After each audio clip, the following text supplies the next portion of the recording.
Bismillahirrahmanirrahim. Assalamualaikum warahmatullahi wabarakatuh. Selamat datang di kuliah IKM PKM pertemuan ke-6 ya. Kali ini kita akan berdiskusi tentang farmasi ya, farmasi dalam kesehatan masyarakat ya. Banyak sekali yang bisa kita lakukan sebagai farmasis untuk meningkatkan kesehatan masyarakat ya. Bahkan kalian saat ini sudah melakukannya ya dengan mengerjakan tugas edukasi kepada masyarakat. Itu merupakan salah satu contoh yang bisa kalian lakukan ya untuk meningkatkan kesehatan masyarakat. Dalam video yang kalian kerjakan itu video edukasi, ada beberapa yang menyampaikan tentang bagaimana cara minum obat yang baik dan benar ya. Sederhana sekali, tapi memang banyak masyarakat yang masih belum tahu bagaimana cara minum obat yang benar ya. Kalau 3x1 itu maksudnya apa? Bukan hanya sekadar pagi, siang, sore, tapi ada pembagian waktu 24 jam dibagi 3 ya. Hal-hal sederhana seperti itu sangat baik sekali untuk kalian sampaikan atau mengingatkan kembali masyarakat bahwa ini cara yang benar gitu ya. Kemudian ada juga yang menyampaikan tentang bagaimana kehidupan kita di era new normal ini ya, untuk mengingatkan lagi masyarakat bahwa kita tidak boleh terlena ya. Bukan berarti corona ini sudah tidak ada, masih ada, cuman kita harus tetap waspada ya. Juga ada yang mengerjakan contoh cuci tangan yang baik dan benar ya, dan banyak lagi hal-hal lainnya. Nah, karena kita sekarang sulit untuk melakukan edukasi langsung ke masyarakat karena kita harus menaati protokol kesehatan ya. Cara paling mudahnya adalah seperti yang kalian kerjakan kemarin ya, dengan menggunakan video edukasi, kemudian kalian share ke sosial media kalian. Itu cara paling mudah untuk menyampaikan edukasi kepada masyarakat untuk saat ini ya. Nah, mungkin ini ada beberapa materi juga yang bisa kalian gunakan ya. Apalagi ini erat sekali kaitannya dengan farmasi. Materi-materi ini bisa kalian sampaikan nanti ketika kalian ada di masyarakat ya. Ini tentang dagu sibu, dapat gunakan, simpan dan buang obat ya. Cuman di materi yang dari BPOM ini dan dari GN POPA ini ada dua materi gitu ya. Materinya sama-sama dagu sibu, hanya saja cara penyampaiannya yang berbeda ya.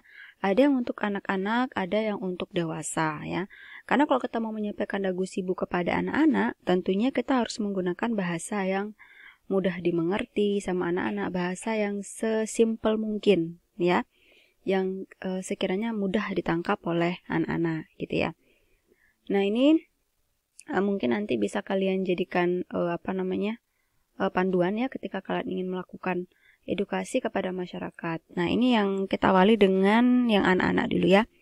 Materi edukasi tentang peduli obat dan pangan yang aman ya. Nah, dari tampilannya aja sudah menarik ya. Ada gambar permen-permen yang warna-warni yang tentunya disukai oleh anak-anak ya. Kemudian ada juga animasi-animasi yang seperti ini ya, kayak kartun gitu, warna-warni ya. Ini akan membuat kalau misalkan kalian langsung tampilkan slide ini ke anak-anak, tentunya anak-anak tuh akan lebih tertarik untuk melihat gitu ya. Nah, dimulai dari obat. Apa itu obat? Obat adalah zat yang digunakan untuk mencegah penyakit, menyembuhkan penyakit, dan meningkatkan kesehatan. Bagaimana cara menggunakan obat? Setiap obat mempunyai manfaat, namun mempunyai efek samping yang dapat merugikan kesehatan jika digunakan tidak sesuai dengan aturan pakai. Nah, contoh aturan pakai obat bagaimana? Sehari 2 kali 1 tablet, artinya sehari obat tersebut digunakan 2 kali, misalnya pagi dan malam, dan setiap kali minum obat sebanyak 1 tablet, gitu ya, paling gampang. Sehari 3 kali 1 sendok teh, artinya sehari obat tersebut digunakan sebanyak 3 kali, misalnya pagi, siang, malam, dan setiap kali minum obat sebanyak 1 sendok teh. Kalau 2 kali 2 kapsul, artinya sehari obat tersebut diminum sebanyak 2 kali, misalnya pagi dan malam, setiap kali minum obat sebanyak 2 kapsul. Nah, kemudian dagu sibu, dapatkan, gunakan, simpan, dan buang obat dengan baik dan benar. Nah, minta bantuan orang tua untuk minum obat, jangan minum obat sendiri ya. Kemudian gunakan obat sesuai dengan aturan pakainya, simpan obat juga sesuai dengan aturan. Jauhkan obat dari sinar matahari, periksa tanggal kadaluarsa, dan ingatkan keluarga untuk merusak dan membuang obat yang sudah kadaluarsa agar tidak disalahgunakan. Kemudian apa itu suplemen kesehatan? Ini untuk memelihara kesehatan, melengkapi tapi tidak menggantikan kebutuhan gizi. Sama seperti obat, suplemen kesehatan mempunyai aturan pakai yang harus diperhatikan. Dapatkan, gunakan, simpan, dan buang suplemen kesehatan dengan baik dan benar. Nah, kemudian ini tentang jamu ya. Apa itu jamu? Nah, jamu salah satu warisan nenek moyang kita yang digunakan secara turun-temurun untuk memelihara kesehatan. Jamu termasuk obat tradisional, terbuat dari tumbuhan, hewan, dan mineral. Nah, biasanya ini ya, kalau di kemarin waktu World Pharmacist Day itu, tahun lalu itu tentang apoteker cilik ya. Itu dia dibedakan ya, materi untuk anak usia 5 sampai berapa tahun, ini materi yang bisa disampaikan gitu ya. Untuk anak-anak prasekolah, materi ini yang bisa disampaikan. Untuk anak-anak yang mungkin lebih dewasa, SMP, itu beda lagi yang materi yang bisa disampaikan. Itu jadi materi-materi yang kita sampaikan itu ada tingkatannya ya. Kalau yang kayak gini saya rasa udah untuk anak 10 tahun ke atas ini ya materinya ya. Kemudian ada tentang pangan jajanan. Harus aman dari bahaya fisik, aman dari bahaya kimia, aman dari bahaya biologi. Kemudian pangan kemasan. Ini juga harus dilihat ya, pilih pangan yang kemasannya dalam keadaan baik dan seterusnya. 5 kunci keamanan pangan untuk anak sekolah. Kemudian rokok. Nah, ini juga ada ya. Generasi muda sehat tanpa rokok ya, Riko. Nah, ini mungkin juga untuk yang ya 10 tahun ke atas ya, karena sekarang di kemarin hasil dari riset kesehatan dasar, anak di bawah 10 tahun itu sudah ada yang mulai merokok ya. Mereka mulai merokok mulai dari umur 10 tahun. Bahkan ada yang kurang dari 10 tahun itu sudah mulai merokok ya, diam-diam dari orang tuanya ya. Jadi nggak masalah ini disampaikan pada anak usia SD ya, karena SD udah banyak yang mulai merokok. Nah, ini rokok membahayakan kesehatan diri sendiri dan orang lain. Menjauh jika berada di dekat orang yang sedang merokok, dan ingatkan orang tua untuk berhenti merokok atau menjauh dari anak-anak jika ingin merokok. Nah, ini ada contoh ketika World Pharmacist Day ya tahun lalu dengan tema Safe and Effective Medicine for All ya. Jadi waktu itu rencananya adalah temanya yang untuk IAI saat itu adalah bersama apoteker mengenali obat sejak usia dini ya. Jadi untuk apoteker cilik gitu ya. Nah, ini contoh materi yang dibuat ya oleh IAI, yang mana materi ini belajar sambil bermain gitu ya. Nah, ini contohnya ya. Hai, hello. Aku apoteker Sandra, ahli obat. Tugas utamaku mendampingi kalian agar kalian menggunakan obat-obatan dengan baik dan benar dan menjaga kalian tetap sehat dan ceria gitu ya. Kemudian kita harus di sini menceritakan gitu ya secara singkat pendidikan apoteker itu apa, pekerjaan kefarmasian itu bagaimana, dan tugas utama seorang apoteker itu apa. Nah, kemudian tanya obat, tanya apoteker ya gitu. Nah, jadi ini tuh suatu branding gitu ya. Jangan lupa kalau kalian mau tanya obat, tanyalah apoteker atau tanya farmasis gitu ya. Kemudian IAI dagu sibu, dapatkan, gunakan, simpan, dan buang ya. Terus safe and effective medicine for all, bad choice or good choice or bad choice game. Nah, jadi ini permainan good choice or bad choice. Jadi kalau misalkan nanti ada narasinya gitu ya. Nanti anak-anak disuruh milih. Kira-kira dari narasi itu good or bad. Nah, nanti kita sediakan gambar. Kita bagiin mereka sama-sama satu gambar orang senyum sama orang sad gitu ya. Nanti yang smile sama yang sad. Nanti kalau misalkan dia bilang dari narasinya itu mereka merasa itu good choice, mereka angkat gambar yang smile. Kalau misalkan yang mereka rasa tuh bad, maka mereka angkat gambar yang sad gitu ya. Jadi masing-masing anak dikasih dua gambar, smile and sad itu ya. Kemudian ini instruksinya ya. Penggunaan obat harus dilakukan dengan baik dan benar. Good choice.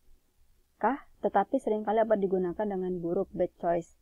Nah, untuk step skenario pastikan anak-anak memilih jawaban good or bad gitu ya.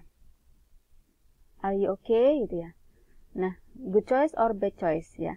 Budi menemukan sebuah benda yang mungkin berupa obat atau permen. Dia memutuskan untuk segera memberikan kepada orang dewasa. Nah, Good or bad adik-adik, misalkan seperti itu ya. Nanti mereka angkat pilihannya nih. Nah, nanti kita kasih tahu jawaban yang benar. Itu adalah good choice, benar ya. Sambil kita kasih penjelasan gitu ya. Jika adik-adik tidak yakin, adik-adik berusaha dengan permen atau obat-obatan, jangan dikonsumsi ya. Berikan ke orang dewasa supaya dia akan membuangnya dengan benar. Karena kan itu nggak ada label, nggak ada apa-apa kan. Kemudian ini lagi, good or bad. Eko sedang ikut perkemahan di sekolah dan membawa obat flu. Rudy temannya mendapat flu sehingga dia memutuskan untuk berbagi obat yang dia miliki kepada Rudy. Good or bad choice adik-adik, misalkan gitu ya. Nah, yang benar adalah jawabannya bad choice gitu ya. Dijelaskan kenapa gitu ya. Kenapa tuh bad choice ya, karena kan masih anak-anak ya, dia belum bisa menentukan mana yang baik dan mana yang benar aturan minumnya dan seterusnya. Dan lagi pula setiap obat kan berbeda untuk masing-masing individu ya. Oke, dan ini banyak contoh-contoh lainnya ya, good or bad choice. Nah ini intinya supaya cara paling mudah gitu ya untuk menyampaikan ke adik-adik ya. Kemudian bisa juga diselingi dengan lagu-lagu, kalau anak-anak kan suka nyanyi gitu ya. Bisa diselingi dengan lagu-lagu lagu-lagu yang bertemakan Dagu Shibu gitu ya, yang mudah untuk mereka pahami. Nah kemudian untuk Dagu Shibu dewasa ya, mungkin kalau yang dewasa lebih serius lagi ya ininya penyampaiannya. Nah ini obat gitu ya, definisi obat itu apa, di mana tempat membeli obat, karena banyak juga orang-orang yang masih membeli obat itu di warung-warung gitu ya. Kalau yang obat-obat bebas logo hijau mungkin nggak masalah ya, tapi jangan sampai obat-obat keras ya. Kemudian harus diperhatikan yang saat membeli obat ya, nama, logo, nomor izin edar ya. Kemudian ini gambar-gambar logo lingkaran, kemudian batas kadaluarsa, kemasan, penggunaan obat ya, 2 kali sehari itu maksudnya apa, dan seterusnya. Nah, Dagu Shibu dapatkan, gunakan ya. Nah, kemudian kalau yang penyimpanan, bagaimana cara penyimpanan obatnya, buang obat dengan benar, ini bagaimana cara membuangnya. Kemudian untuk obat palsu dan ilegal, ini bagaimana ya, yang tidak mempunyai izin edar ya. Kemudian yang obat palsu itu obat ilegal ya, obat yang diproduksi oleh pihak yang tidak berwenang, di mana kemasannya meniru kemasan obat asli. Dampaknya bagaimana, tips menghindari dari obat palsu bagaimana, ya harus membelinya di tempat yang benar ya. Kemudian pesan khusus bagaimana penyalahgunaan obat. Kemudian contohnya apa, ini obat narkotika dan psikotropika, dan ini contoh-contoh yang biasa sering disalahgunakan ya. Ada dextrol, tramadol, triheksi, sama misoprostol ya. Kemudian ini terkait dengan obat tradisional dan jamu, terutama obat tradisional dan jamu itu kan tidak boleh ada BKO-nya ya, nggak boleh ada bahan kimia obatnya. Kemudian obat herbal terstandar itu apa, fitofarmaka itu apa, karena kan beda-beda ya penandaannya, nomor registrasinya. Nah ini, waspadai obat tradisional yang mengandung BKO, berbahaya bagi kesehatan Anda. Nah ini bisa disampaikan nih akibat-akibat yang bisa ditimbulkan ya, mengerikan sekali gambarnya ya. Kemudian nih, jika minum obat tradisional menimbulkan efek yang cepat, patut dicurigai adanya penambahan bahan kimia obat yang memang dilarang penggunaannya dalam obat tradisional. Kemudian yang kosmetik ya. Kalau yang kosmetik ini terutama untuk ibu-ibu ya, atau remaja putri yang lagi sedang senang menggunakan kosmetik gitu ya. Apa itu definisinya, penandaannya, kemasannya ya. Terutama sekali yang perlu disampaikan itu perlu memperhatikan label, izin edar, penggunaan, dan memperhatikan kadaluarsa ya. Nah, kemudian tadi untuk di kadaluarsa di kosmetik ya, ada beberapa kosmetik yang tidak mencantumkan expired date-nya ya. Tapi kita bisa memperhatikan kapan manufacturing-nya atau MFG-nya ya. Biasanya sudah tidak bisa digunakan ketika sudah 2 tahun dari masa manufacturing-nya. Misalkan di situ tulisannya MFG-nya 2020, maka bisa digunakan sampai 2022. Atau ada juga yang berupa gambar logo gitu ya, berupa pot kosmetik yang posisinya terbuka gitu ya. Nanti ada tulisannya itu macam-macam ya. Ada yang misalkan 1 tahun, ada yang cuman 6 bulan gitu. Misalkan misalnya 6M berarti hanya bisa digunakan 6 bulan setelah kemasannya dibuka misalkan. Ada juga yang 1 tahun, 2 tahun. Nah, itu tergantung nanti dari kemasan logonya ya. Kemudian ada pangan juga ini harus diperhatikan ya keamanannya. Jangan sampai ada cemaran biologi seperti bakteri, mikroba ya, virus ya. Kemudian cemaran kimia ya, pestisida misalkan, racun atau bahan kimia dari lingkungan, entah limbah industri ya. Karena zaman pernah dulu ya ada limbah merkuri di laut ya. Kemudian tercemar ya ikan-ikannya dikonsumsi, kemudian malah menimbulkan bahaya ya. Waktu itu kanker kalau nggak salah ya. Kemudian ada berbagai macam ya. Jadi jangan sampai bahkan kalau misalkan ibu hamil, anaknya bisa mengalami Down syndrome ya. Kemudian bagaimana cara pencegahannya ya? Selalu memilih bahan pangan yang baik untuk dimasak atau dikonsumsi, mencuci sayur dan buah-buahan dengan bersih, kemudian menggunakan air bersih yang tidak tercemar ya, tidak menggunakan bahan tambahan seperti pewarna yang dilarang untuk digunakan untuk pangan ya, karena kan khusus ya, pewarna khusus untuk makanan tuh ada, pengawet yang khusus makanan tuh ada ya. Kemudian kalau misalkan menggunakan bahan tambahan tidak melebihi takaran dan sebagainya ya. Kemudian ada cemaran fisik ya, benda-benda yang tidak boleh ada di dalam pangan seperti rambut, kuku, stapler, serangga gitu ya. Kemudian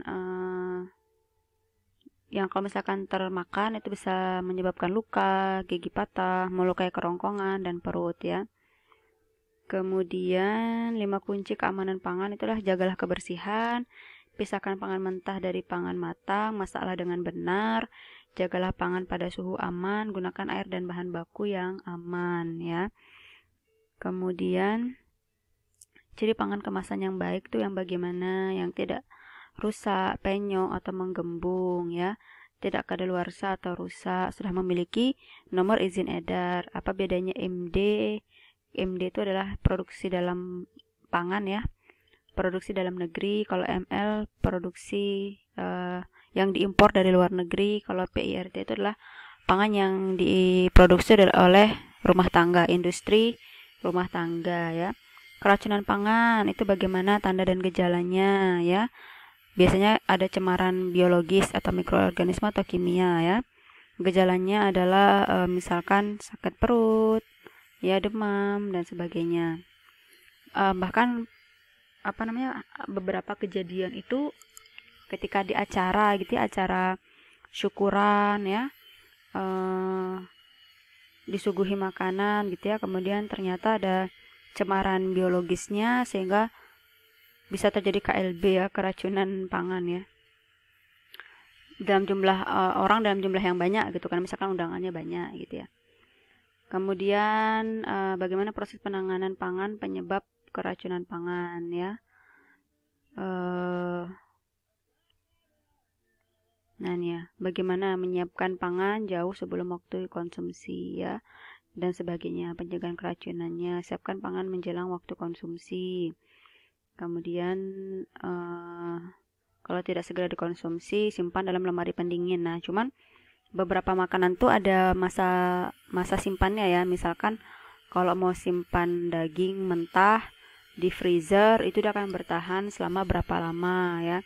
Kalau disimpan di yang kulkas yang di bawah itu karena suhunya berbeda ya, maka dia bisa lebih pendek umur simpannya dibandingkan dengan yang di freezer ya. Jadi harus diperhatikan. Bahkan Kalau bisa ditulisin tanggalnya, atau misalkan inget ya nggak apa-apa, tapi bagus lagi kalau ditulisin bulan apa itu disimpan makanannya ya. Kemudian, nah ini sama juga rokok ya. Perlu kita sampaikan pada masyarakat yang dewasa pun ya, apa itu bahaya merokok ya dari kandungannya. Itu apa saja yang kandungannya yang berbahayanya. Kemudian bahaya rokok itu apa? Bahaya bagi otak, mulut dan tenggorokan ya. Paru-paru, lambung, tulang, kulit, organ reproduksi ya, semuanya bisa berbahaya ya. Kemudian rokok membahayakan kesehatan diri sendiri dan orang lain ya. Menjauh jika berada di dekat orang yang sedang merokok, ingatkan perokok untuk berhenti merokok atau menjauh dari anak-anak jika ingin merokok. Nah ini sangat tidak boleh ini ya, merokok di dekat anak-anak ya. Terutama pada pokoknya anak-anak nggak boleh. Karena apa? Banyak kasus ya anak-anak ya, terutama yang masih bayi ya, dia tiba-tiba mengalami sakit pneumonia ya. Ternyata setelah dirunut kejadiannya, ternyata si anak ini terpapar oleh orang-orang di sekitarnya yang merokok gitu ya. Kan ironis ya, maksudnya pernah bahkan ada kejadian yang dia itu lagi acara akikahannya gitu ya, akikahannya mengundang banyak orang, ternyata orang-orang di sekitar itu merokok. Nah, nggak lama dari akikahan itu si anak itu sakit pneumonia. Gara-gara apa? Gara-gara terpapar asap rokok tadi ya. Bahkan bahaya kalau pada anak-anak ya, bisa menyebabkan kematian ya. Tuh. Terus di tempat-tempat umum juga itu dilarang merokok ya, di tempat-tempat umum. Misalkan ya kayak saya dulu waktu di Jakarta itu udah lumayan ketat ya aturannya. Jadi waktu itu lagi di stasiun kereta ya, komuter line, itu ada bapak-bapak gitu ya, mungkin dia nggak tahu ya, bapak-bapak itu dengan santainya dia sambil nunggu kereta gitu ya, sambil dia nyalakan api rokoknya gitu. Padahal itu masih di bukan di dalam kereta ya, tapi di luar ya, masih menunggu gitu ya. Itu langsung disamperin sama satpamnya. Jadi di masing-masing stasiun tuh ada satpamnya gitu ya, petugas keamanannya. Langsung disamperin sama petugas keamanannya, langsung diingetin gitu, langsung ditegur ya, maaf bapak, di sini dilarang merokok gitu ya, matikan puntung rokoknya sekarang juga gitu ya. Saya waktu tadi di situ saya lihat, jadi ya benar-benar ditungguin sama satpamnya sampai si bapak itu buang matiin asap rokoknya terus buang kayak gitu ya. Jadi nggak bisa di sembarang tempat. Itu juga kalau misalkan kalian di angkutan umum ya, ketika ada orang merokok di angkutan umum kan ya akan terperangkap di situ-situ aja ya asapnya, maka bisa kita tegur ya untuk tidak merokok di sembarang tempat. Kalau misalkan kayak transportasi umum yang sudah besar gitu, misalkan kayak bandara, itu mereka menyiapkan tempat khusus untuk merokok gitu, ada ruangan khusus untuk merokok. Jadi orang-orang yang merokok ya diam-diam aja di sana ya, asap-asapnya mereka hisap sendiri ya, mereka merokok di situ gitu ya. Kemudian KTR ya, ini ada kaitannya dengan KTR, kawasan tanpa rokok ya, termasuk di area pendidikan, area kesehatan, area transportasi dan tempat-tempat umum ya, itu kawasan tanpa rokok. Jadi nggak perlu dilarang, ya itu memang nggak boleh gitu loh. Kalian harus tahu kalau itu tuh wilayah-wilayah yang nggak perlu diingatkan lagi kan gitu ya, maksudnya nggak perlu diingatkan lagi bahwa itu adalah tempat-tempat yang dilarang untuk merokok ya. Bahkan kalau di kampus saya dulu, karena kampusnya FKM ya, Fakultas Kesehatan Masyarakat, jadi mereka punya dekannya itu punya aturan sendiri gitu ya. Bagi siapapun yang ketahuan merokok di lingkungan fakultas gitu ya, langsung dikenai denda ya 100.000 ya, kan lumayan. Nah misalkan nanti saya ngeliat kamu ngerokok gitu ya, saya foto terus saya laporin ke dekanat, nanti kamu dipanggil, denda 100.000, dendamu tuh buat saya yang laporin kayak gitu. Ya jadi jadi tertib gitu ya, nggak lumayan duit 100.000 buat mahasiswa ya. Jadi tapi itu nggak berlaku untuk mahasiswa aja, tapi berlaku untuk semua sivitas akademik gitu ya. Oke, mungkin itu aja yang bisa disampaikan ya. Terima kasih banyak untuk yang sudah mengirimkan video-videonya. Sangat-sangat menarik, sangat-sangat kreatif. Saya bangga sama kalian. Nggak nyangka kalau kalian tuh sehebat itu, sekreatif itu ya. Kalian luar biasa. Terus dikembangkan lagi ya. Jangan berhenti sampai di sini videonya. Kalau bisa kalian lanjutkan lagi dengan video-video edukasi lainnya ya, untuk meningkatkan kesadaran masyarakat untuk menjaga kesehatannya. Terima kasih banyak ya untuk video-video kalian yang sangat-sangat luar biasa. Terima kasih banyak sudah menyimak selama perkuliahan UTS Ilmu Kesehatan Masyarakat ya. Saya mohon maaf jika selama perkuliahan ini ada salah kata perbuatan yang tidak menyenangkan, yang menyinggung perasaan kalian ya, mohon dimaafkan. Saya berharap kalian mendapatkan banyak ilmu dan manfaat dari perkuliahan kita selama ini, dan saya harap juga bisa nanti kalian aplikasikan ketika kalian sudah hidup bermasyarakat. Nggak cuma nanti, tapi mulai dari sekarang sudah bisa kalian aplikasikan gitu ya. Kemudian nanti akan ada tetapi ada UTS setelah ini ya. Mungkin itu aja. Kalau ada yang ditanyakan atau didiskusikan, silahkan seperti biasa di kolom komen di Google Classroom ya. Saya tutup. Terima kasih banyak. Wassalamualaikum warahmatullahi wabarakatuh.